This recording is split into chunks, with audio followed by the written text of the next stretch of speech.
Hali ahirinci iki hadis, geçi hadisler şunu da okup inşallah tamam ederiz. Bundan ulu makna var. Şunu biraz anlatarız inşallah. Hali olimine baylaulu hali bu bolik tek artı olan vasiyatını geltirgen.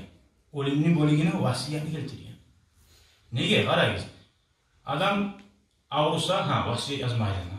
Ya da hacıya varanmışsa vasiyet yazmayana. Ya da Irak'ta getirmişse vasiyet yazı koyayım.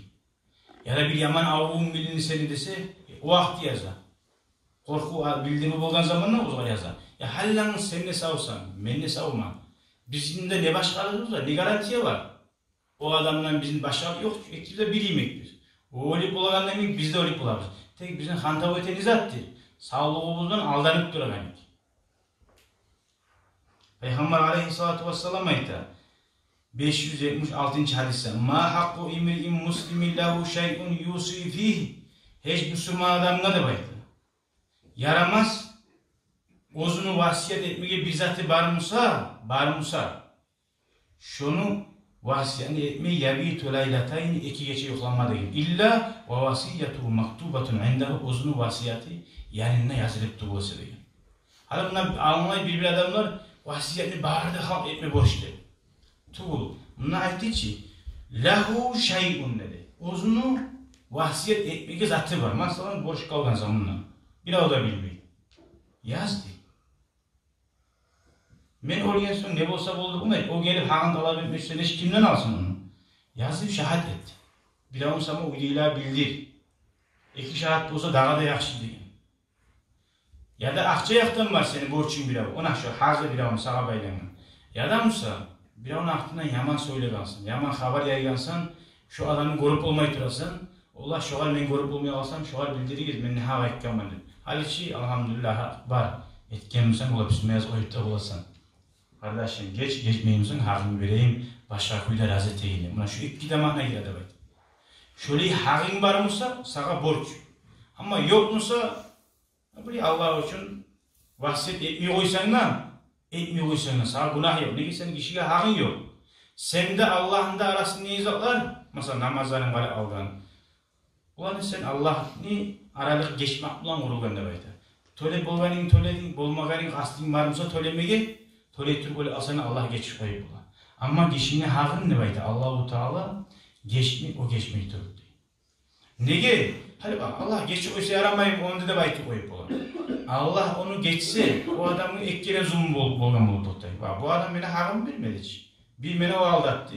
Allah-u Teala hakkımı da almadı, ekkerin ben Allah'a umut ededim. Ekkerin bana bir zulmü bolgandan büyük buldu. O sayede Allah-u Teala'nın geçmekleri sende Allah'ın arasında. Nice ağır korkmuşsa da buna harim. Ama kişinin hakkı şu adamını razı etmeyi turup Allah-u Teala geçmeyi. O sayede orasından vasiyet de baytanızda ne? Eki geçeli var. Peygamber olsun eki geçeli. Ya ne çağı bu sunmalar var. Vallahi hacıya var yani. Barmada barıp da tura yıllar bulan adamın akçasından gitmeyeleri var. İkinci tabi. Yıllar bulan. Ve fi rivayetin Müslim, başka Müslim'in rivayetinde var. Yabitu salasalay, 3 gece gelip artık ihtiyar vermegen. Kâle İbn-i Umar ayta, şu bayağı imajından tutulgan uzunu İbn-i Umar ayta. Mağa bir gecede gitmedi de bayta. Munzu samiyetu peygamberin işitkelli sallallahu aleyhi ve sellem illa ve indi vasiyeti, benim vasiyetim yanımda tutulgan de bayta. Şu her gece vasiyetini araştırma tarafı şu vasiyeti var. Ama koşulsa şu ilişkiye koşula. Koşulmazsa çok güzel durur. Vasiyetini yanıltma tarifinde gelir bula bir adamlar. Tuğul eğer yanıltılan zat yokmuşsa.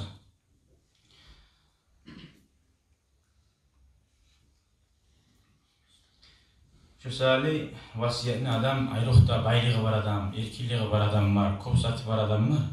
Uzun yaşamını etmesi şu yaşları ahırda atasına barisi de nalat birigin bula. Etken barı gıyni zaya bula.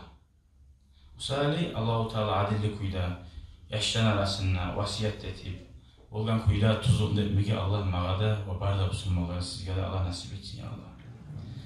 İnşallah gelegen hadis Peygamber aleyhissalatu vesselam adamın umurunla, acalinle şu kartineti, bisavat etip görsekken hadis var. Adam nizat öyle yaşar, niç yaşayı, kayda var.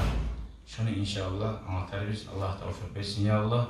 Velhamdülillahi Rabbil alemin. Vesselamu aleyküm. Rahmetullah. Hadi bizzat var şuna. Hadi. Al-buhlu yazhabu bil mavti.